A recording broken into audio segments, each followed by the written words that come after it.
le Zator Mbaye des Assises nationales. Est-ce que j'ai en face de moi le Zator Mbaye de 2009 yi nga xam ne bi Sénégal tollee fu raw fii nga xam ne tey moo raw fa ñu tolloon en 2009 ñoom ñoo woote woon les Assises nationales. C'est une question boo xam ne vraiment je me pose cette question. Peut-être dafa am entre-temps lu changé wala ñu changé nit ki ba mu mën a toog fi di défendre l'indéfendable. L'histoire retiendra que en 10 ans nit mën na changer gobewaat loo xam ne wala wàccu ba pare naanaat ko, parce que c'est ce que vous êtes en train de faire, monsieur le ministre. Defe naa bi ngeen di xeex bi ñuy xeex, parce que ce n'est pas l'apanage de l'AFP, d'ailleurs que j'interpelle l'AFP qui était initiateur, defe naa même c'est Moustapha Niasse qui avait financé les Assises nationales. Non, je termine, c'est le débat, je termine. Tey bu ñu toogee fii des membres fondateurs des Assises nationales taxaw di am ce genre de débat, dañu war a interroger waat l'histoire pour xam ndax nous on ne se trompe pas de personne politique. Xam nga lan moo leen dal, politique bi moo leen raw. Bu ñu toogee fii ñu naan lii ñuy waxtaanee intéressé wul Sénégalais yi, mais ça intéresse les Sénégalais à plus d'un titre. Xam nga lu tax acquis démocratique yi ñu amoon, li taxoon ñu xeex ba mu am le code consensuel, li taxoon Abdoulaye Wade mën a nekk président, li taxoon Abdoulaye Wade bàyyi le président Macky Sall mu nekk président mu nekk candidat d'abord, parce que mënoon na ko téye en 2009 mënoon na ko tëj, parce que quand on a parlé des fonds Taïwan les 8 milliards bu ko yóbbu woon prison defe naa tey du am pour nekk candidat ba di nekk le président du Sénégal. Donc Abdoulaye Wade est un démocrate, ce que Macky Sall n'est pas. Macky Sall son jeu favori mooy te moo ko wax comment faire pour réduire l'opposition sénégalaise à sa plus simple expression. Foofu la juumee, parce que gis nga état dafa war a am une opposition constructive, c'est ce que nous sommes. Les débats d'idées, c'est les partis d'opposition qui l'ont. Pastef a proposé dans le cadre du livre Solution, le président Ousmane Sonko a exposé sa vision. Mais quelle est la vision du président Macky Sall? Nan lay def pour mater mes oppositions, pour empêcher à des candidats ñu nekk électeurs? Mais vous êtes passé de 58%, supposé 58% aux élections de 2019 à 40 et quelques pourcents ci élections législatives. Vous êtes largement minoritaire. Donc li leen ko teg nag lenn rek la, vous ne respectez plus l'état de droit. Sénégal dafa reculer, Sénégal dafa dellu ginnaaw. Tey ñaata prisonniers politiques la ñu am. Est-ce que lii daan nañ ko dégg ci temps Abdoulaye Wade? Je dirais non. Est-ce que daan nañ dégg nit ñu koy tëj sans argument, sans motif, fekk la sa kër enlever la tëj la? Mais le président Ousmane Sonko ñaata militant de Pastef tey la ñu jël tëj ko.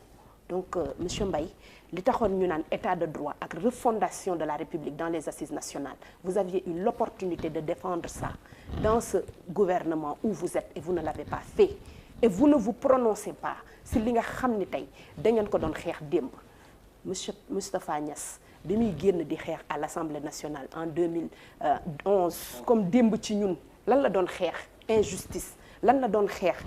La constitution buñ ko laal. Lan la doon xeex? Le ticket présidentiel. Mais li ñuy xeex tey c'est les mêmes valeurs, les valeurs de la République qui sont à terre.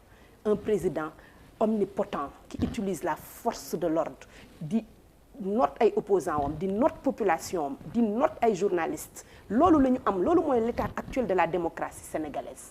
Voilà ce qu'il en est aujourd'hui.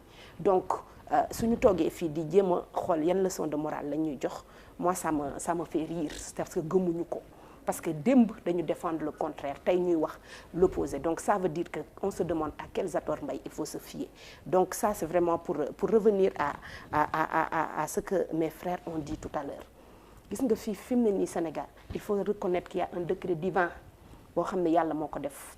Gis nga président Ousmane Sonko nañu jéem ci moom ndànk te xam ni tànku kanam la am, amul tànku ginnaaw. Te ñun ñi ànd ak moom dañu toll ci période boo xam ne c'est une alternance générationnelle qui va se faire et qui est en train de s'opérer. Et nos populations sont beaucoup plus instruites, beaucoup plus conscients que ñun les politiques. Au contraire ñoo ñu raw. Démb li xew ñu koy jéem a maquiller, non dañuy xool état bi am na ay information, mais bu amee ay information nañu ko jox ñu xam lan information la ñu war a mën a am. On est infiltré dans notre marche, mais si on est infiltré BIP nekk fa GIGN nekk fa, ils ne sont pas capables d'identifier ñi ñu infiltrer jël leen yóbbu leen, mais ça c'est plus grave que jéem a protéger le leader de Pastef. Et quand tu protèges quelqu'un da nga koy protéger contre son gré, da ngay casser otoom, violenter ko pour yëkkati ko, pour dugal ko ci oto par force, pour jéem ko jaarale ci tunnel. Man j'étais témoin oculaire des faits. Bi ñu egsee foofu ci tunnel bi, il y avait des centaines et des centaines de gendarmes qui sont sortis. Qui sait lan moo waroon mën a xam ci tunnel bi, xale yi dugg ci tunnel bi, oto yi dugg ci tunnel bi, ñu gazé leen, bavure am fa, lan la ñuy wax. C'est que ça s'est passé ci suufu tunnel bi, et puis ça va passer par perte et profit. Mais il faut arrêter. Il faut que ñu revenir à plus d'orthodoxie. Sénégal du réewu benn parti boo xam ne dañ koy jox pouvoir mu koy xeexee, parce que tout simplement ils savent que ils ne peuvent plus rien proposer au Sénégal et que li leen dese bëriwul. Xam nga le véritable débat c'est quoi? Dañu bëgg a jouer ces élections là, primaire bi la ñu bëgg a def au tribunal pour éliminer Ousmane Sonko, parce que am nañ seen ay sondages yu leen wax ni par A ou par B fu ñu mënti jaar tous les chemins mènent à la victoire du président Ousmane Sonko. Kon lenn moo seen solution ni ñu def avec Karim, def ko avec le président Khalifa Sall, def ko ci liste Yewwi Askan Wi bi ñu éliminer la liste de Yewwi Askan Wi nationale, parce que loolu rek la ñu xam.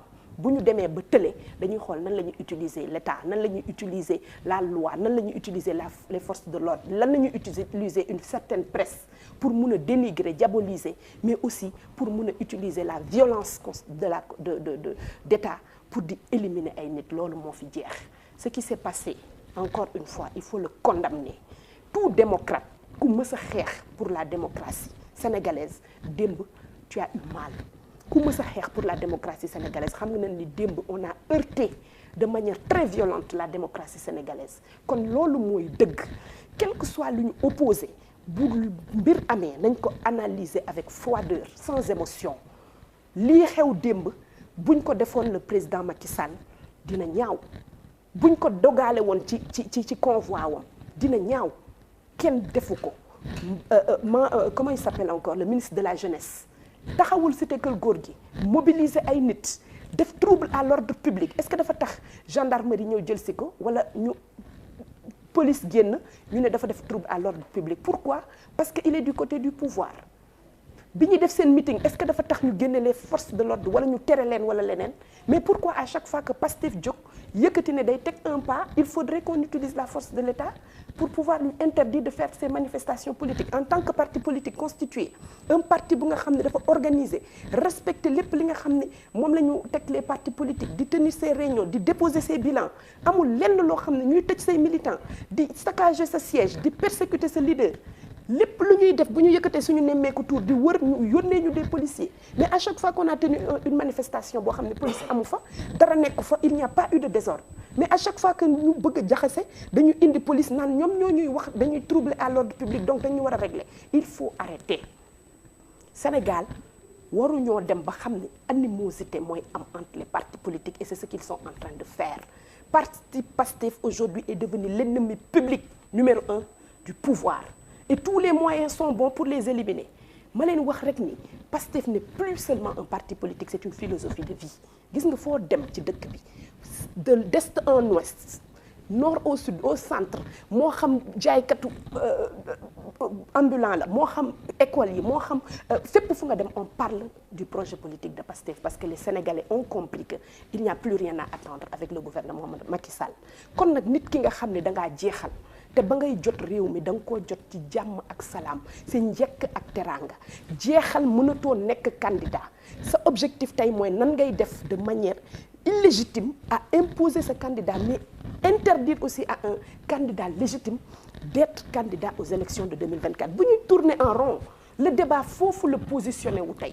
Tout ce qui est autour, c'est des alibis. Si c'est pas ce procès, ce sera un autre procès, parce que le procès Adji Sarr est un avortement. Ñu ne nañu indi beneen, ensuite.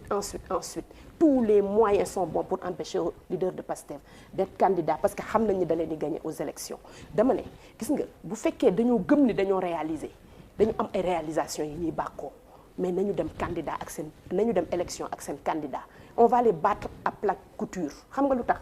Parce que les Sénégalais souffrent, parce que ni mu ko waxee sànq, oui da ngay dugg ci dëkk bi nit ñi amuñu lu ñu lekk nit ñi bu ñu feebaree mënuñu faju nit ñi bu ñu demee seen doom yi mënuñu jàng correctement les gens travaillent et sont des travailleurs sociaux partout foo laal ci Sénégal day metti voilà le bilan que vous avez te tey président Ousmane Sonko est un espoir pour cette génération que nous sommes un espoir de rupture un espoir boo xam ne dafa wax ak sénégalais lu ne jéem ngeen ko diaboliser nañ ko maltraité nañ ko traité nañ ko de salafiste monté nañ ay journalistes pour ñu bind tout le oil j'en passe dem nañ ba benn instant parti Pastef jéem nañ ko dissoudre par des communiqués tout simplement parce que sénégalais yi dañuy cotiser di ko jox seen xaalis parce que cotiser ça veut dire que je crois en ce projet je crois en cette vision loolu yëpp moo leen metti ñu ne nag léegi comme amatuñu ci moom pexe nañ xool nan la ñuy def ba utiliser la justice pour l'abattre du am Mansour Zator pas Zator Mohamed trop c'est trop te nous sommes arrivés maintenant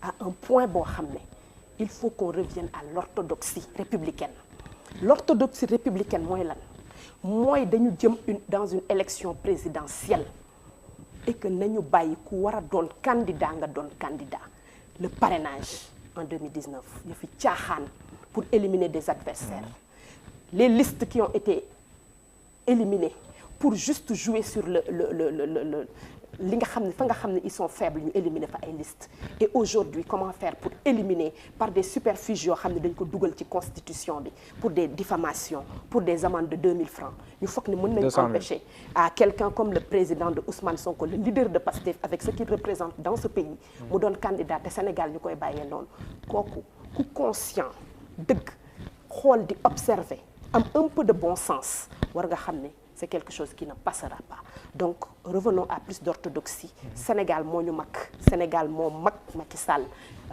monsieur Zator comme il le dit est de cette génération et cette génération a un rêve cette génération dafa am gis-gis ak bëgg-bëgg bu wuute ak li nga xam ne moom la fi génération yeneen yi doon xeex kon nag cette alternance générationnelle est irréversible et surtout ces besoins yi nga xam ne population bi moom lañ am aspiration yi ñu am gisuñu ko kenn ku dul suñu leader muy le président Ousmane Sonko.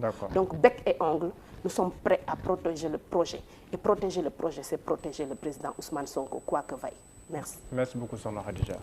Thierno Diop yow moom interpellé nañ fi moom lu woon ñaari yoon wala ñetti yoon donc ñaakul ne bëgg nga defaat ay leeral wala nga rebondir sur le débat yaay xool.